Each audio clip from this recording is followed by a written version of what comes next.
Glórias a Deus, aleluia. Louvado seja o nome do nosso Deus, engrandecido seja o Todo-Poderoso Deus, o nosso Deus e o nosso Pai. Glória a Deus. Um abraço carinhoso a você que está aí assistindo essas duas mensagens, onde estamos extraindo da palavra de Deus, na unção do Espírito Santo, estas verdades. Aleluias.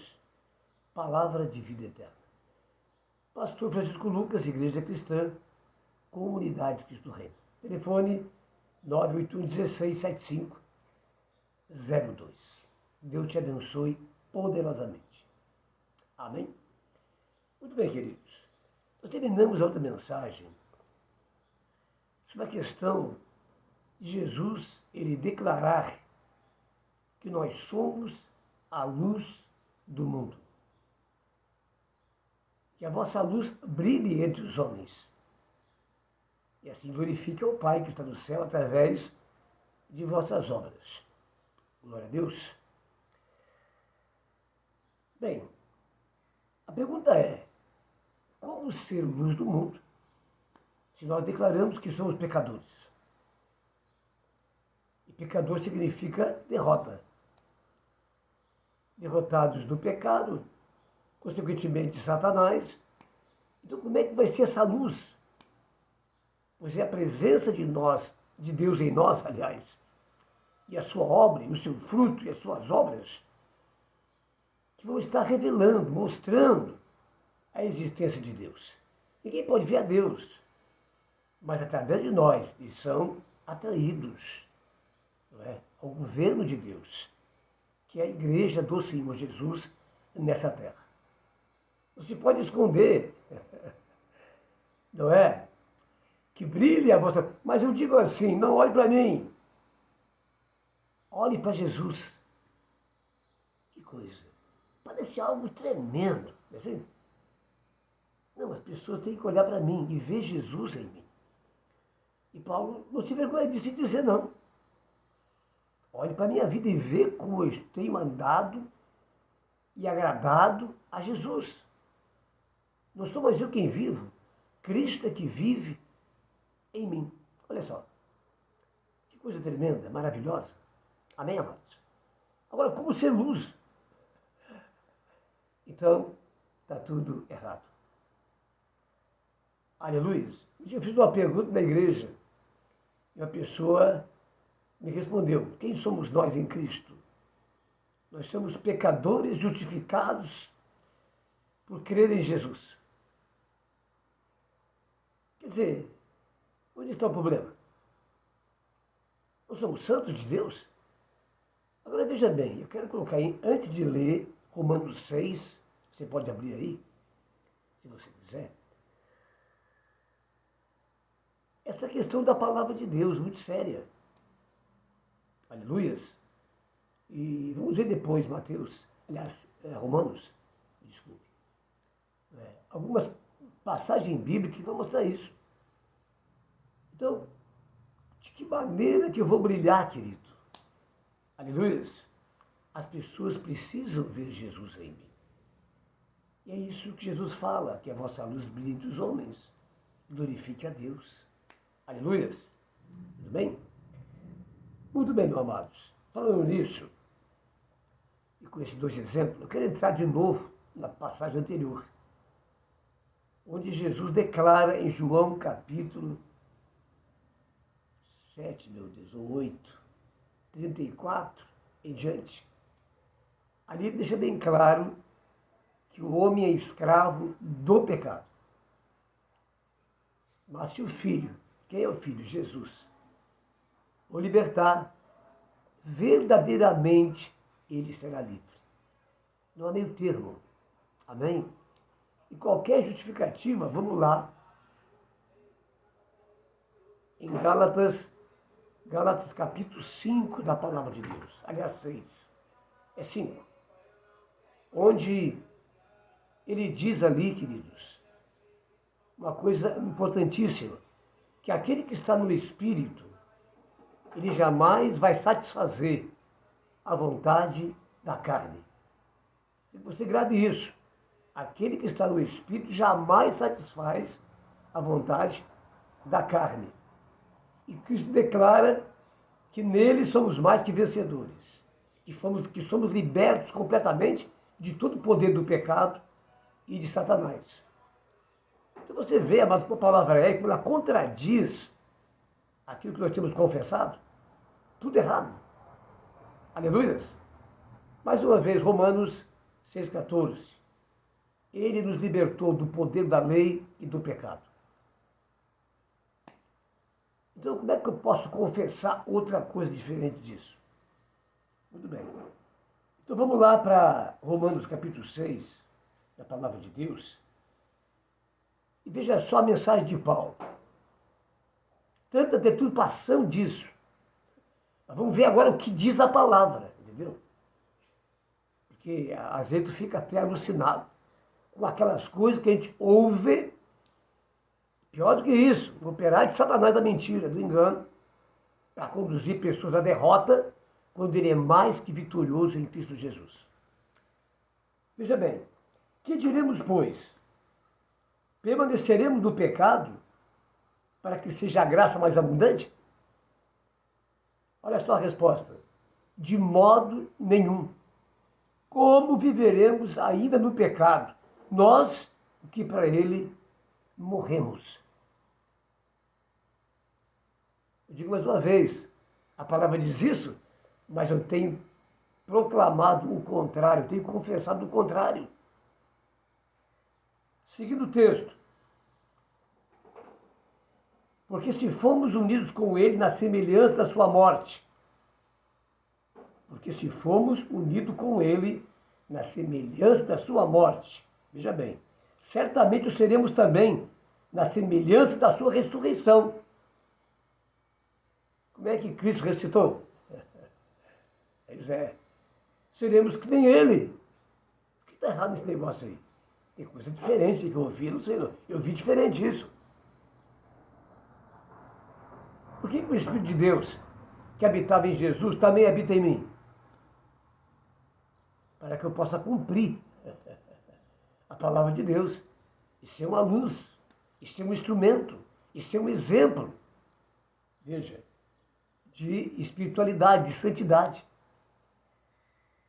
Versículo 8. Ora, se já morremos com Cristo, cremos que também com Ele viveremos.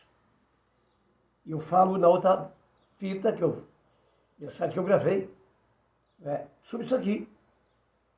Aquele que está em Cristo, ele é uma nova criatura. As coisas antigas passaram. É tudo novo. E novo é novo, não é remendado, não é velho. Recuperado, não, é novo. Quando alguém se converte para Cristo, é uma nova criatura, é um novo começo, é um novo nascimento, é uma nova vida. E tudo que passou para trás, Deus abraça. Para que vivamos uma nova vida em Cristo de verdade. Não de brincadeira. Não de mentira, de engano. Amém, queridos? Seguindo. Sabendo de que, havendo Cristo ressuscitado dentre os mortos, já não morre. A morte não tem domínio sobre si. Olha a vitória de Cristo em nossas vidas. Aleluia. Versículo 11. Assim também vós considerai-vos mortos para o pecado, mas vivos para Deus, em Cristo Jesus. Não reine, portanto, ao versículo 12, o pecado em vossa carne mortal, de maneira que obedeçais às suas paixões. Olha a realidade espiritual. Tem a ver com as coisas que nós temos ouvido, querido. Nós temos sido rebaixados, colocados numa condição de miséria, depreciados por pregações e confissões que muitas vezes nós confessamos, nos torna medíocre, pequeno, derrotado, uma coisa, quando na verdade Deus nos exalta. Aquele que se humilha, exaltado por Deus, não é para os homens não. E Deus não tem coisa pequena, de modo nenhum, são coisas grandes. Ele nos chama de filho, de herdeiro da vida eterna, de seus santos. Misericórdia. Vamos em Pedro. Como é que Pedro declara à igreja? Você é cristão? Batizado? Segue a Cristo? O que diz a teu respeito, é meu respeito? E da igreja? Nós temos o quê? 1 Pedro 2,9, geração eleita, povo de propriedade exclusiva de Deus. Olha só, olha quem nós somos, olha quem você é. Não quer isso? Se prefere se rebaixar, não é? Se prefere, não é? Meu Deus do céu, depreciar, achando que isso é humildade. Não é humildade, amado. Não é humildade, não. Humildade é reconhecimento. Agora, aqui sim, uma frase para você. O que é ser humilde? É reconhecer que tudo que você tem, que tudo que você é, que tudo que você possuir nessa terra ou na eternidade, que é o melhor, tudo isso é pela graça e misericórdia de Deus, pela obra de Jesus naquela cruz. Isso é se humilhar. E foi por isso que rendemos nosso coração a Deus. E nos tornamos seus filhos, se batizando e com a proposta de viver uma vida de obediência na presença de Deus. Aleluia. Muito bem. Versículo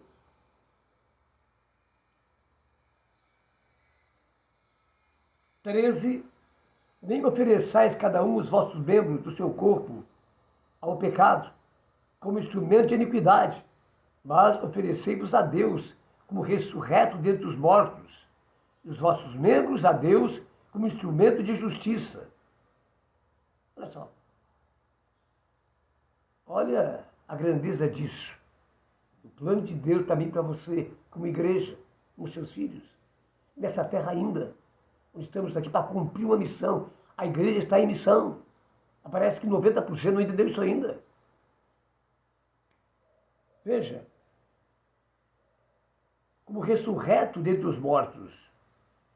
Versículo 14. Porque o pecado não terá domínio sobre vós, porque não estáis debaixo da lei, e sim da graça. Aleluia. Versículo 15, mais uma vez. E daí haveremos de pecar, porque não estamos debaixo da lei, sim da graça? De modo nenhum. Aleluia. Aleluia. Versículo 17, 6:17. Mas, graças a Deus, porque outrora escravos do pecado, outrora escravos do pecado. Outrora é a vida anterior, querido. Não é a nova vida, não. Era a vida que nós vivíamos sem Deus, sem Jesus, como pecador. Essa passagem é forte. E daí haveremos de pecar? Porque não estamos debaixo da lei e sim da graça? De modo nenhum. E aqui é a resposta. Aleluia. Não sabeis que daquele a quem vós ofereceis como servos para a obediência, desse mesmo a quem obedeceis sois servos. Seja do pecado para a morte ou da obediência para a justiça. Ou da obediência para a justiça.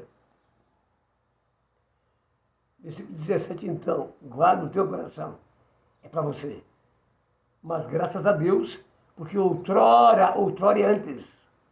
Hoje você é nova criatura, tem uma aliança com Deus. Então você é merecedor, pela obra de Cristo, de tudo aquilo que Deus tem para você. E isso é plano de Deus. Aleluia. Mas graças a Deus, porque outrora escravos do pecado. Vamos João de novo, 8:34. O homem é escravo do pecado. Mas se o Filho o libertar, verdadeiramente sereis livres. Libertar quando? Do céu? Não, agora. Aleluia.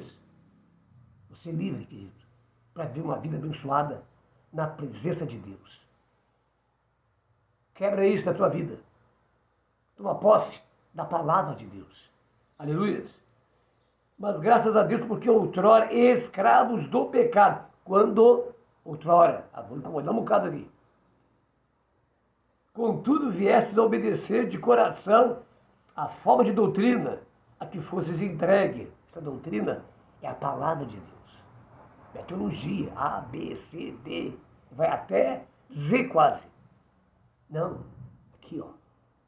Aleluia. E uma vez libertos do pecado, mais uma vez, fostes feito servo de justiça. Eu vou adiante, né, para pisar na cabeça do diabo. Versículo 20. Porque quando eres escravo do pecado, quando eres escravo do pecado. Que coisa, tia. O que nós temos ouvido nas pregações, nos seminários? Linda mensagem, mas no meio dela, isso.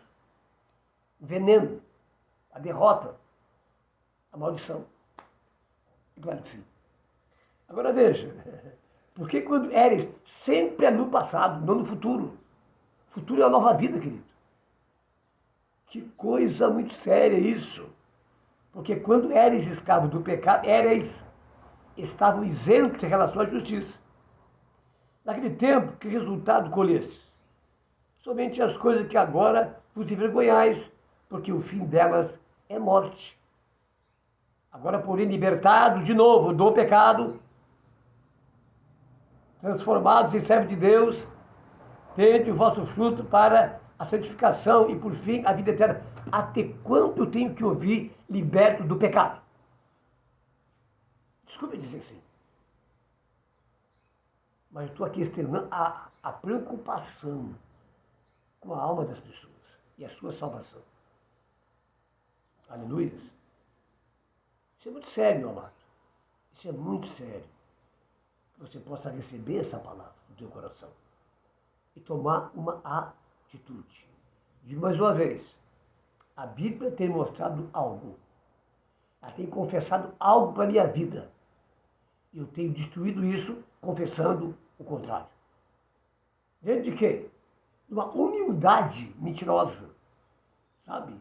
Onde simplesmente eu me torno um ser inferior, um pobre bicho, um coitado, um derrotado. Sou depreciado até lá, ao fundo, como se isso fosse humildade. E não é humildade. Humildade é reconhecer que tudo que tenho, que tudo que sou tomando posse. E tudo aquilo que eu venha adquirir. E pela graça e misericórdia de Deus, diz o Senhor Jesus, que maravilha. Aleluia. Agora entenda uma coisa. Tudo que você necessitava, Cristo conquistou por você naquela cruz. Isso é vida em abundância. É ser mais do que vencedor. É ser, de fato, uma pessoa que agrada a Deus. Diante de tudo isso, como é que eu posso dizer que eu sou justificado em Cristo do pecado? Como é que eu posso dizer que eu sou liberto, mas continuo pecando? Não, querido. Escute bem isso. Eu trago aqui a carta de João. Eu pego lá o capítulo 1, mas eu esqueço do capítulo 2. Eu quero nem saber. Me interessa o 1. O 1 tem que ter discernimento. Ele fala de duas classes.